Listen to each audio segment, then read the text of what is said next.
Lorsque j'avais 6 ans, ma mère a découvert que mon père avait une liaison et a développé une maladie mentale en raison du choc émotionnel provoqué par cette découverte.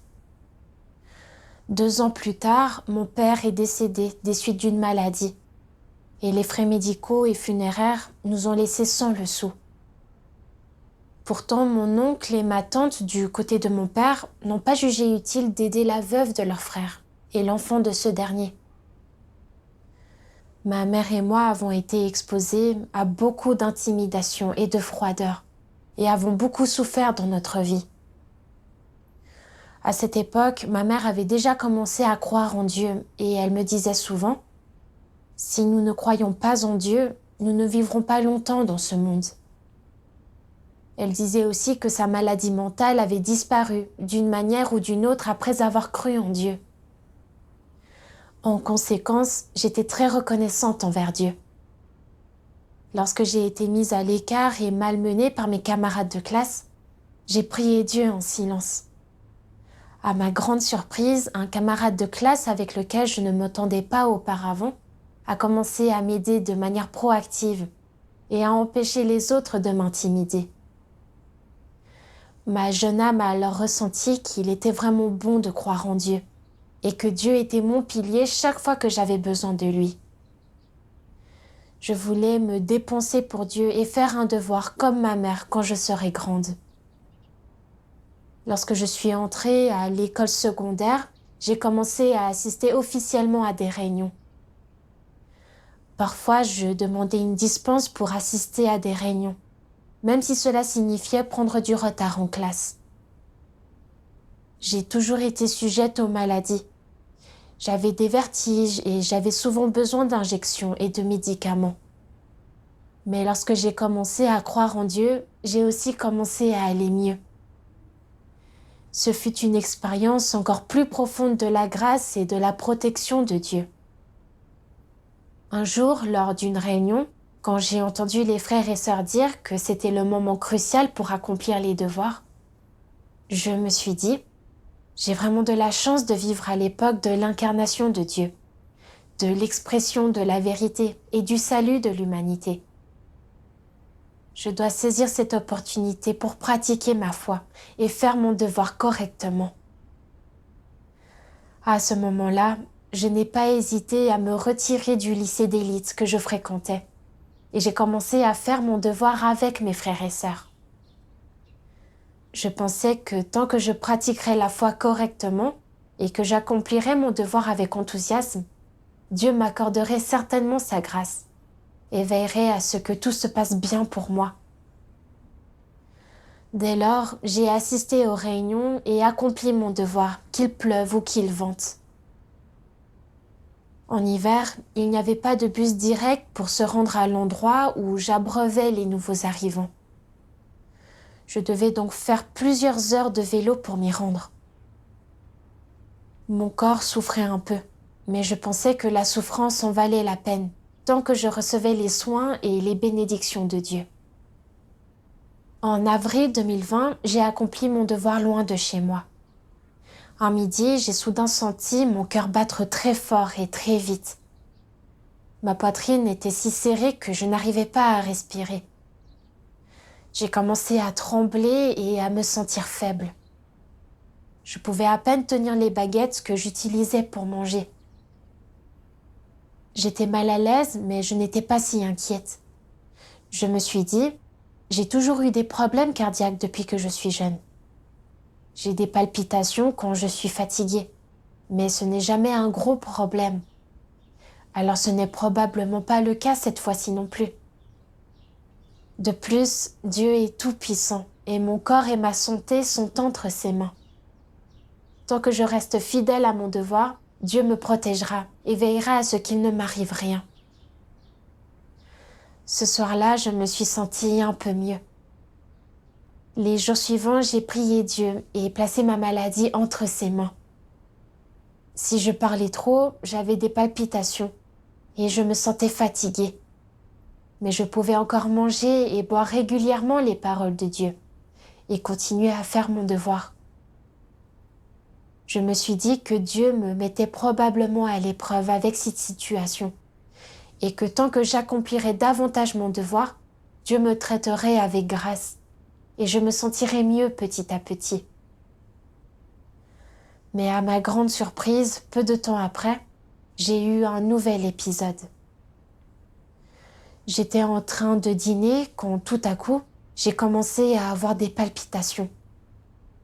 Mes mains ont commencé à trembler et je ne parvenais plus à tenir la nourriture avec mes baguettes. Peu après, j'ai commencé à trembler. Mon cœur battait à toute vitesse constamment. Mon visage a rougi, mes mains et mes pieds sont devenus froids et engourdis. Et je me suis mise à trembler de façon incontrôlable. J'ai commencé à manquer d'air et j'ai eu une sensation de suffocation, comme je n'en avais jamais connue auparavant. J'étais terrifiée à l'idée de ne pas pouvoir continuer à respirer. Et je me suis donc mise à prier Dieu en continu en lui disant « Oh mon Dieu, je ne veux pas mourir tout de suite. S'il te plaît, sauve-moi. » Une sœur a commencé à appuyer sur un point d'acupuncture utilisé en cas d'urgence et m'a donné des médicaments. Au bout d'environ 10 minutes, les convulsions ont cessé, mais je me sentais incroyablement faible et il m'était très difficile de parler. La sœur m'a emmenée à l'hôpital pour faire des examens et le médecin m'a dit que j'avais une maladie cardiaque congénitale. Avec l'âge, l'accumulation de déchets dans le sang et l'obstruction croissante des vaisseaux sanguins, mon cœur aurait du mal à pomper suffisamment de sang et mon état s'aggraverait. Il n'existait pas de médicaments pour ma maladie et je ne pouvais que prendre des médicaments pour alimenter le sang de mon cœur et me reposer davantage. S'il n'y avait pas d'autres épisodes, j'irais bien. Mais si je faisais une rechute, cela pourrait être très grave. Si je faisais beaucoup de rechutes, mon état de santé se dégraderait énormément et j'aurais peut-être besoin d'une opération. Je ne pouvais pas m'empêcher de m'inquiéter et je me disais « J'ai fait mon devoir avec constance et enthousiasme. Alors pourquoi Dieu ne me protège-t-il pas ? Pourquoi mon état s'est-il aggravé ? » J'ai prié Dieu silencieusement. « Dieu, tu es tout-puissant et ma santé est entre tes mains. Je ne demande pas à être aussi en forme qu'une personne normale et en bonne santé. Et ce n'est pas grave si je suis un peu plus faible, tant que je n'ai pas de rechute et que je peux me rétablir lentement. Mon corps ne peut pas supporter toutes ces rechutes. Si ma santé devait vraiment se dégrader, que ferais-je alors ? Par la suite, même si je prenais des médicaments, j'avais constamment peur d'avoir un nouvel épisode. Et je priais Dieu tous les jours pour ma santé. J'ai pourtant continué à avoir des problèmes cardiaques fréquents. Je me sentais bien pendant quelques jours, puis j'avais soudain une nouvelle crise, après laquelle je me sentais très faible.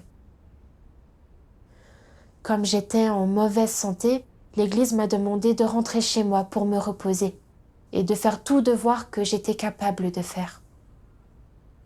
À la maison, mon état de santé ne s'est pas amélioré malgré la prise de médicaments. J'ai continué à avoir des palpitations et des engourdissements dans les mains, accompagnés de convulsions et d'essoufflements.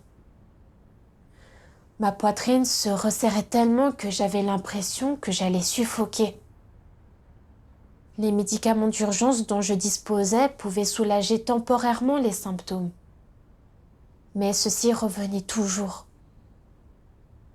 Quand j'étais malade, le simple fait de me retourner dans mon lit m'épuisait tellement que j'avais des palpitations. Je passais au moins la moitié de la journée au lit.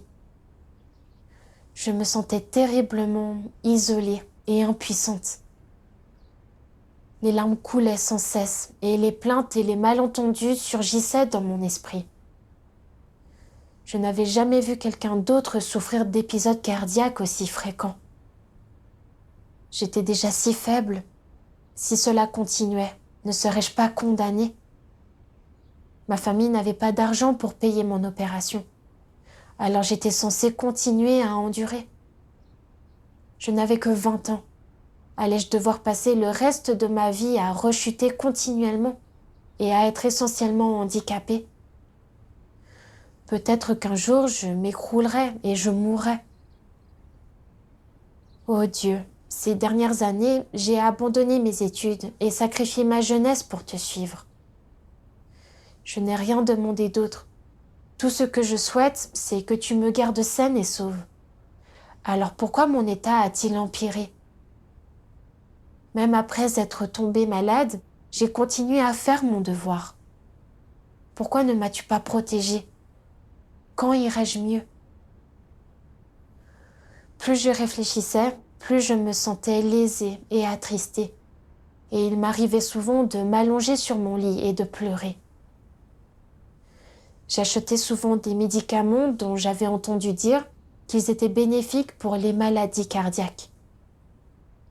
Craignant que la médecine occidentale ne nuise à mon corps, j'ai consulté un docteur en médecine traditionnelle chinoise. Mais au bout d'un certain temps de traitement, je n'allais toujours pas mieux et je sombrais souvent dans la négativité.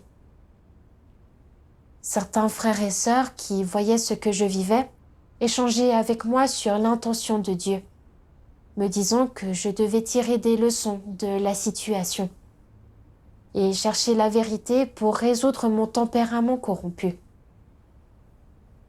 Certains trouvaient des vidéos de témoignages d'expérience sur la maladie à partager avec moi. Cela a eu un certain impact sur moi. Je n'avais pas cherché l'intention de Dieu dans ma maladie et je m'étais contentée de me plaindre au lieu de gagner la vérité. Où était mon témoignage? Je devais cesser d'être aussi dépravée et commencer à chercher la vérité pour résoudre mes problèmes.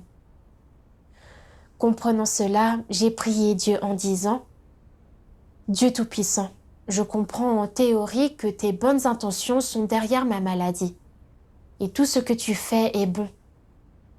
Mais les rechutes constantes font vraiment souffrir mon corps. Je me sens vraiment bouleversée et négative. Oh Dieu, je sais que mon état n'est pas bon et je suis disposée à me tourner vers toi et à cesser d'être si négative. Je te prie de m'éclairer et de me guider vers une véritable compréhension de moi-même et de me délivrer de cet état négatif. Après cela, j'ai commencé à chercher des passages des paroles de Dieu en rapport avec mon état. Un jour, je suis tombée sur ce passage. Dieu Tout-Puissant dit « La croyance en Dieu signifie croire qu'il y a un Dieu. C'est le concept le plus simple en ce qui concerne la croyance en Dieu. Pour aller plus loin, croire qu'il y a un Dieu n'est pas la même chose que croire véritablement en Dieu. C'est plutôt une sorte de foi simple, avec de fortes connotations religieuses. Voici ce que signifie la véritable croyance en Dieu. Sur la base d'une croyance que Dieu exerce sa souveraineté sur toute chose, l'homme fait l'expérience de ses paroles et de son œuvre. Et il se débarrasse ainsi de ses tempéraments corrompus, satisfait les intentions de Dieu et en arrive à connaître Dieu. Seul un parcours de ce type peut être appelé croyance en Dieu. Pourtant, les gens considèrent souvent que croire en Dieu est quelque chose de très simple et de très frivole. Quand les gens croient en Dieu de cette façon, cela perd son sens, et même s'il se peut qu'ils continuent de croire jusqu'au bout, ils n'obtiendront jamais l'approbation de Dieu parce qu'ils empruntent le mauvais chemin. Ceux qui, aujourd'hui encore, croient en Dieu conformément à des formules et à une doctrine vide de sens, ignorent encore que l'essence de la croyance en Dieu leur fait défaut et qu'ils ne peuvent pas obtenir l'approbation de Dieu. Ils prient encore pour que Dieu les bénisse en leur accordant la paix et une grâce suffisante. Calmons nos cœurs et réfléchissons sérieusement. Se pourrait-il que croire en Dieu soit la chose la plus facile au monde ? Croire en Dieu pourrait-il ne rien signifier de plus que recevoir beaucoup de grâce de Dieu ? Les gens qui croient en Dieu sans le connaître, ou qui croient en Dieu, mais s'opposent à lui, sont-ils vraiment à même de satisfaire les intentions de Dieu ? Dieu demande, se pourrait-il que croire en Dieu soit la chose la plus facile au monde ? Croire en Dieu pourrait-il ne rien signifier de plus que recevoir beaucoup de grâce de Dieu ? Les gens qui croient en Dieu sans le connaître, ou qui croient en Dieu, mais s'opposent à lui, sont-ils vraiment à même de satisfaire les intentions de Dieu ? Chacune des questions de Dieu m'a fait ressentir de la honte. Même si je croyais en Dieu depuis très longtemps, je n'avais aucune idée de ce qu'était la vraie foi. Dieu dit que la vraie foi exige de faire l'expérience de l'œuvre et des paroles de Dieu, de se soumettre à chaque situation que Dieu présente et de chercher la vérité et ses intentions dans ces situations, de réfléchir à son propre tempérament corrompu et aux impuretés de sa foi, pour parvenir à la compréhension de la vérité et à la connaissance de Dieu, et entrer dans la vérité réalité. Seule une telle foi peut mériter l'approbation de Dieu. Si les gens souhaitent seulement obtenir la grâce et les bénédictions de Dieu, mais ne cherchent pas les intentions de Dieu, lorsqu'ils sont confrontés à des situations indésirables et ne font pas l'expérience des paroles et de l'œuvre de Dieu, alors c'est une foi de non seulement, c'est une foi religieuse. Dieu n'accepte pas ce type de foi. Dieu fait l'œuvre de jugement, de châtiment, d'épreuve et d'épurement dans les derniers jours.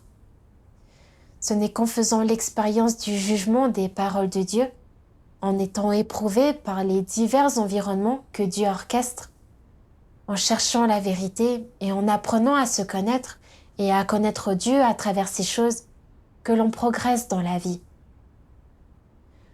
Je me suis rappelé que certains frères et sœurs étaient plus malades que moi, que certains avaient même été déclarés incurables par les hôpitaux, mais que cela ne les avait pas empêchés de chercher la vérité à travers leur maladie, d'acquérir la connaissance de leur corruption, de rectifier leurs opinions erronées sur la croyance en Dieu et de faire des progrès.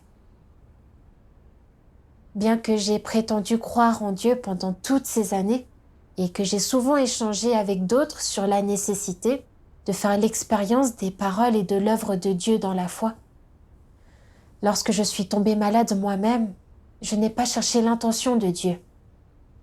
Et j'ai vécu dans un état négatif dont je ne parvenais pas à sortir. Ainsi, après être tombée malade, je n'ai gagné aucune vérité. J'ai réalisé que je ne souffrais pas à cause de l'environnement que Dieu avait orchestré, mais parce que je ne cherchais pas la vérité. Étant donné que je croyais en Dieu, je devais me soumettre, chercher la vérité à travers ma maladie et rester ferme dans mon témoignage pour satisfaire Dieu. C'est la raison que j'aurais dû avoir. Réalisant tout cela, j'ai prié Dieu en disant « Quoi qu'il arrive avec ma maladie, je suis prête à me soumettre et à me concentrer sur la recherche de la vérité pour résoudre mes problèmes. » Plus tard, je suis tombée sur ce passage des paroles de Dieu. Dieu Tout-Puissant dit « Dès qu'il a commencé à croire en lui, l'homme l'a considéré comme une corne d'abondance, un couteau suisse, et il s'est vu comme son plus grand créancier, comme si c'était son droit et son obligation inhérent que de solliciter de Dieu des bénédictions et des promesses, tandis que protéger l'homme, prendre soin de lui et pourvoir à ses besoins étaient les responsabilités dont Dieu devait s'acquitter. Telle est la compréhension fondamentale des trois mots croyance en Dieu chez tous ceux qui croient en lui, et telle est leur compréhension la plus profonde de ce concept. De la nature et sens de l'homme à sa poursuite subjective, rien ne concerne la crainte de Dieu. Pour l'homme, le but de la croyance en Dieu ne pourrait absolument pas avoir le moindre rapport avec l'adoration de Dieu, c'est-à-dire que l'homme n'a jamais eu l'intention de craindre et d'adorer Dieu dans sa croyance en Dieu, et n'a jamais compris que de telles choses étaient nécessaires dans la croyance en Dieu. Compte tenu de cet état, l'essence de l'homme est évidente. Et quelle est cette essence ?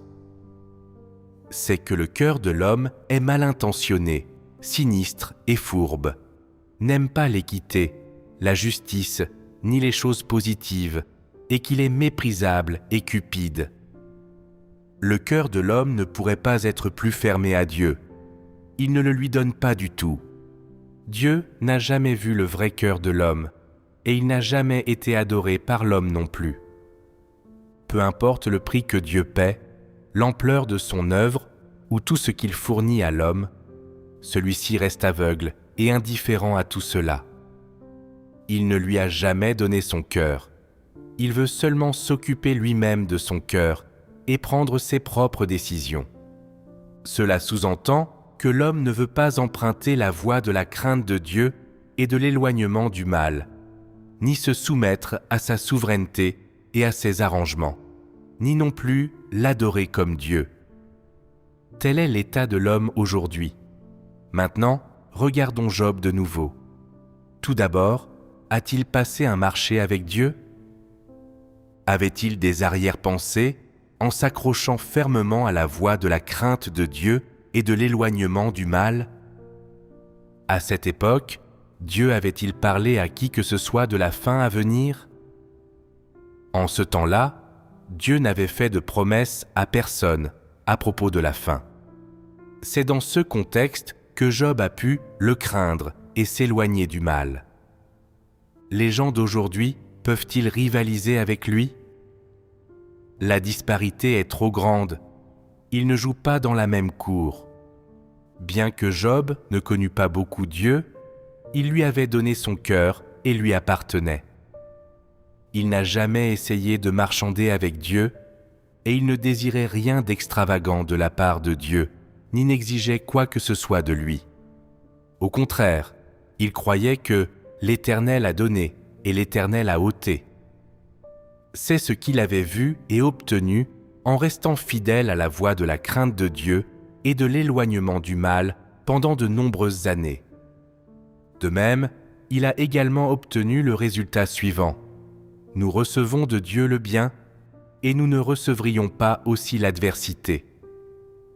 Ces deux phrases expriment ce qu'il avait vu et appris grâce à son attitude de soumission envers Dieu durant les expériences de sa vie. Elles étaient aussi ses armes les plus puissantes au moment de triompher des tentations de Satan, ainsi que le fondement de sa capacité à rester ferme dans son témoignage à Dieu.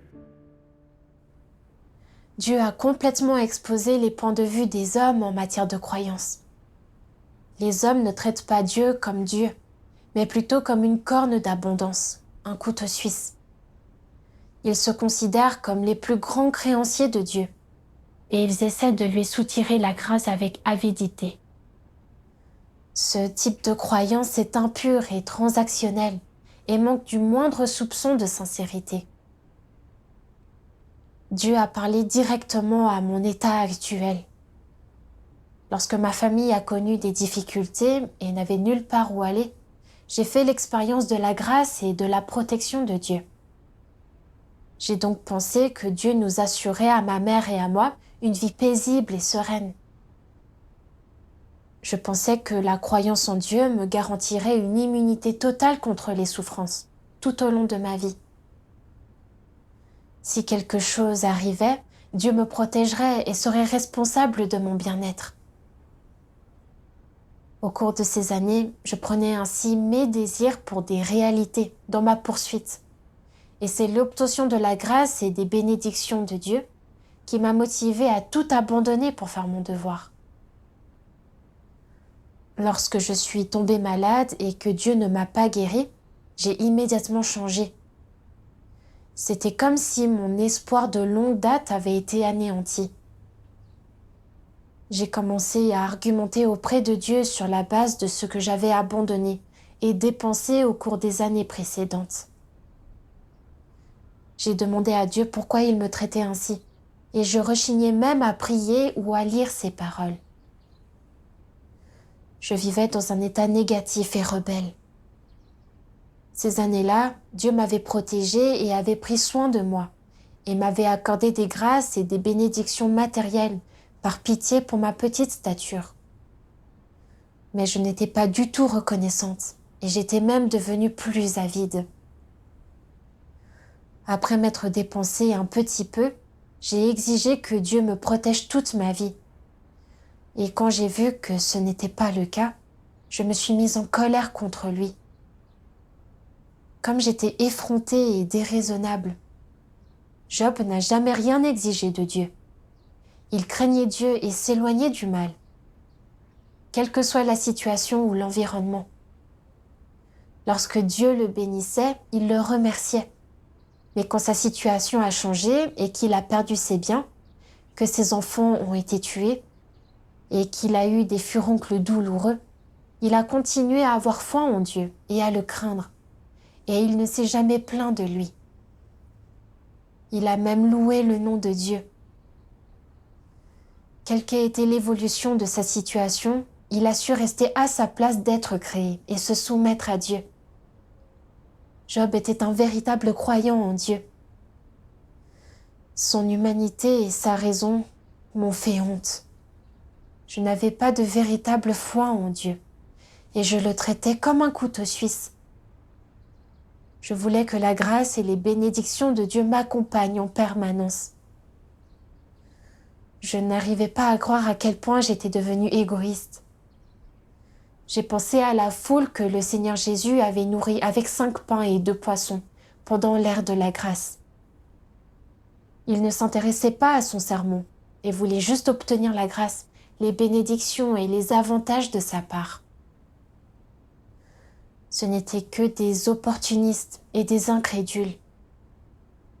J'ai vu que mon visage avide ressemblait à celui de ceux qui cherchaient à se rassasier de pain, terriblement laid et détestable aux yeux de Dieu.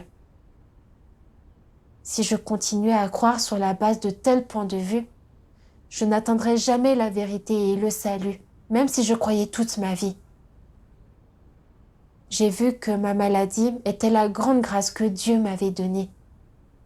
Si je n'avais pas été révélée par ma maladie, je n'aurais pas reconnu à quel point mon désir de bénédiction était fort, à quel point j'étais avide et méprisable. Il n'y aurait alors eu aucune chance que je me transforme.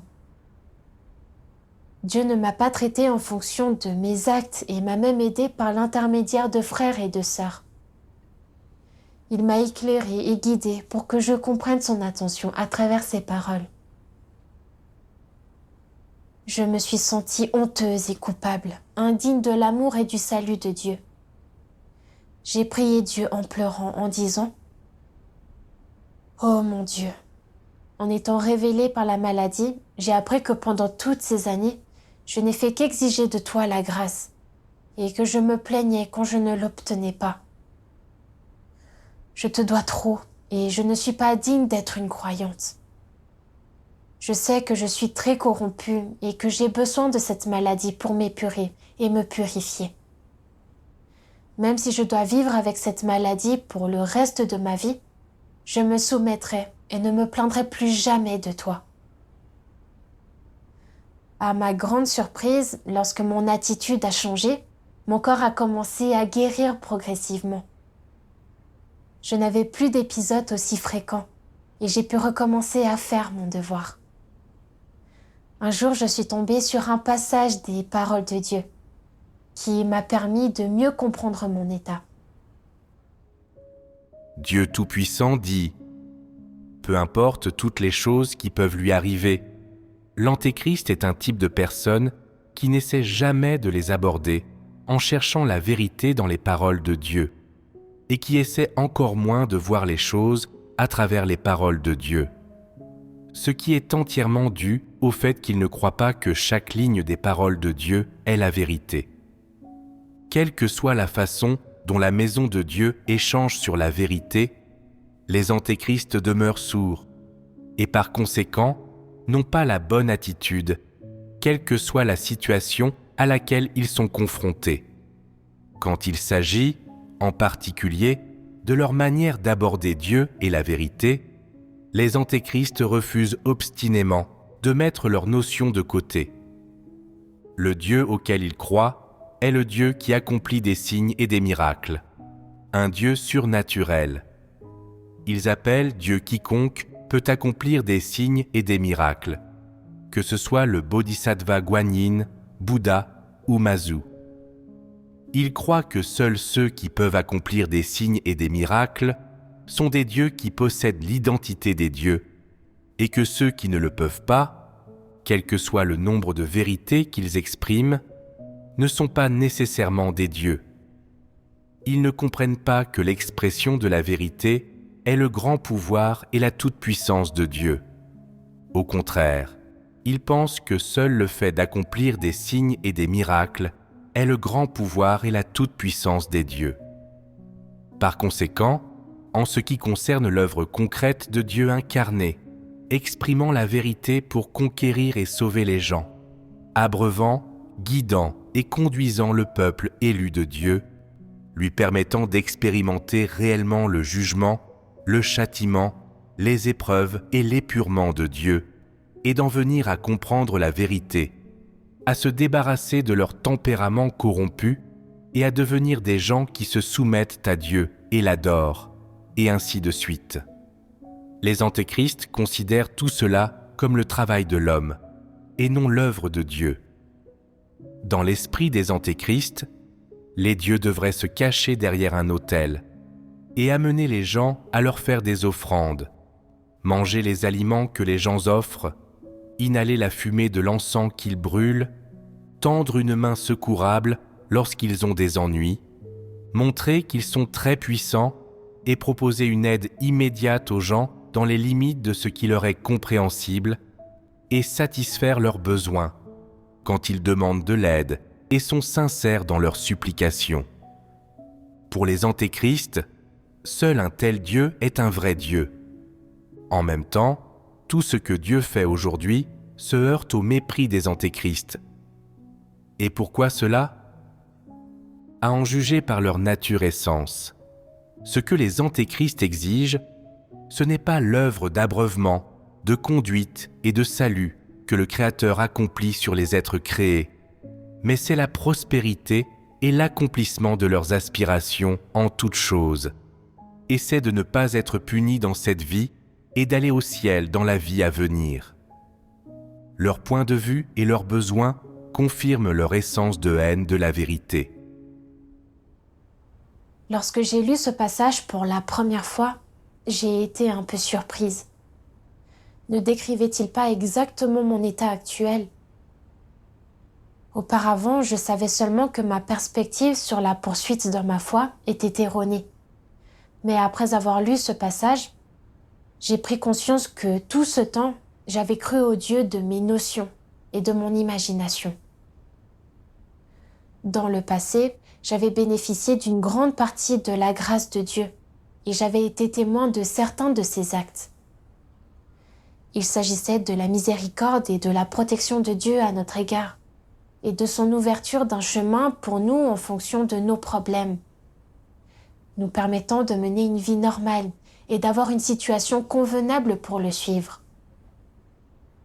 Lorsque j'ai commencé à comprendre progressivement certaines vérités, Dieu orchestrait des situations appropriées pour me purifier et me transformer en fonction de ce qui était nécessaire dans ma vie et me permettait d'acquérir une connaissance de lui.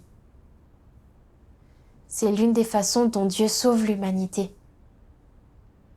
Pourtant, après avoir bénéficié de tant de grâce de la part de Dieu, je l'ai délimité dans mes notions, croyant qu'il était le Dieu de la grâce et des bénédictions. Lorsque les actions de Dieu n'étaient pas conformes à mes attentes, je le jugeais sur la base de mes notions, croyant qu'il devait me protéger et ne pas me laisser tomber malade. Je reconnaissais le nom de Dieu en parole, mais je croyais au Dieu vague de mes notions et de mon imagination. C'était un blasphème à l'égard de Dieu. En réalisant cela, je me suis sentie horrifiée Et j'ai compris encore plus que cette maladie était une grâce pour moi, à travers laquelle mon imagination vague sur Dieu était rectifiée. C'était tout l'amour et le salut de Dieu. J'ai prié Dieu avec empressement pour me repentir. Ma maladie n'était pas ponctuelle, elle était chronique et imprévisible. Je devais donc chercher un chemin d'entrée. Plus tard, j'ai vu ces passages des paroles de Dieu. Dieu Tout-Puissant dit « Tu penses peut-être que croire en Dieu consiste simplement à souffrir ou à faire de nombreuses choses pour lui, ou à être en paix dans ta chair, ou à ce que tout se passe sans accroc pour toi, et que tu ressentes du confort et sois à ton aise en toutes choses. Rien de tout cela n'est un objectif que les gens devraient avoir dans leur croyance en Dieu. Si c'est pour ces objectifs que tu crois, alors ton point de vue est incorrect et il te sera tout simplement impossible d'être rendu parfait. Les actes de Dieu, le tempérament juste de Dieu, sa sagesse, ses paroles, son caractère merveilleux et insondable sont tous des choses que les gens devraient comprendre. Grâce à cette compréhension, tu devrais parvenir à débarrasser ton cœur de tes exigences, espoirs et notions personnelles. Ce n'est qu'en éliminant ces choses que tu pourras remplir les conditions requises par Dieu. Ce n'est qu'à travers cela que tu pourras avoir la vie et satisfaire Dieu. Croire en Dieu vise à le satisfaire et à vivre le tempérament qu'il exige, de sorte que ses actes et sa gloire puissent se manifester à travers ce groupe de personnes indignes. C'est le point de vue correct sur la croyance en Dieu, et aussi le but que tu devrais poursuivre. Ton point de vue sur la croyance en Dieu doit être rectifié, et tu dois chercher à gagner les paroles de Dieu. Tu dois manger et boire les paroles de Dieu, être capable de vivre la vérité, et en particulier, de voir ses actes concrets, ses actes merveilleux à travers tout l'univers, ainsi que l'œuvre concrète qu'il fait dans la chair. Par leurs expériences concrètes, les hommes peuvent comprendre comment Dieu fait exactement son œuvre en eux et ce que sont ses intentions pour eux. Tout cela a pour but qu'ils puissent se débarrasser de leur tempérament satanique corrompu. Seules les personnes qui poursuivent réellement la vérité, la connaissance de Dieu et la vie sont celles qui croient véritablement en Dieu.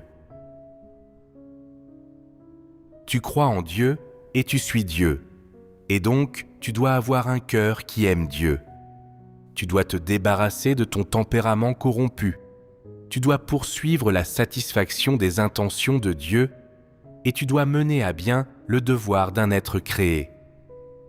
Puisque tu crois en Dieu et le suis, tu devrais tout lui offrir et ne devrais pas faire de choix ni de demande personnelle, et tu devrais arriver à satisfaire les intentions de Dieu. Puisque tu es un être humain créé, tu devrais te soumettre au Seigneur qui t'a créé, car tu es intrinsèquement incapable de te contrôler, et tu n'as aucune capacité intrinsèque à contrôler ton propre destin. Puisque tu es une personne qui croit en Dieu, tu dois poursuivre la sanctification et le changement. Grâce aux paroles de Dieu, j'ai acquis une certaine compréhension de ses exigences. Dans notre foi, nous ne devons pas rechercher les bénédictions et la paix, mais plutôt nous tenir à notre place d'être créés pour faire l'expérience de l'œuvre de Dieu. Comprendre les intentions de Dieu et son tempérament à travers diverses situations. Réfléchir sur nous-mêmes, nous connaître et nous rebeller contre notre désir de bénédiction et nos impuretés à travers ces situations. Ce n'est qu'ainsi que nous pourrons réaliser la transformation de nos tempéraments et atteindre le salut.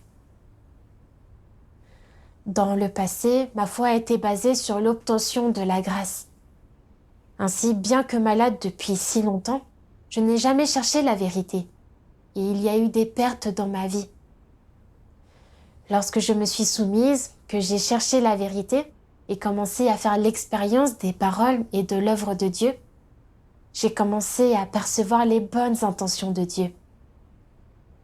Ma chair a souffert jusqu'à un certain point, mais cette situation a rectifié ma vision erronée de la foi et m'a permis de reconnaître mes intentions méprisables dans ma foi et de les rectifier à temps. Ce fut un exemple encore plus grand de la miséricorde et de l'amour de Dieu, plus grand encore que la grâce et les bénédictions qu'il a communiquées à ma chair. Je n'étais pas encore complètement rétablie et j'avais parfois des crises. Je ne pouvais pas me contenter de me soumettre et de ne pas me plaindre de Dieu. Je devais continuer à chercher son intention, réfléchir à la corruption que j'avais révélée, aux aspects de moi que Dieu détestait encore, et accepter le jugement et le châtiment des paroles de Dieu pour résoudre mon tempérament corrompu. C'était le chemin que je devais parcourir. Après en avoir pris conscience, je me suis sentie moins éloignée de Dieu. Je suis devenue plus proactive dans mon devoir. J'ai commencé à me concentrer sur l'examen des problèmes dans mon travail. J'ai étudié les principes liés aux domaines dans lesquels j'avais des lacunes. Et j'ai commencé à voir mes compétences professionnelles s'améliorer. Progressivement, ma santé a commencé à s'améliorer et les crises sont devenues moins fréquentes. Merci à Dieu de m'avoir guidée pour parvenir à cette compréhension et à cette transformation.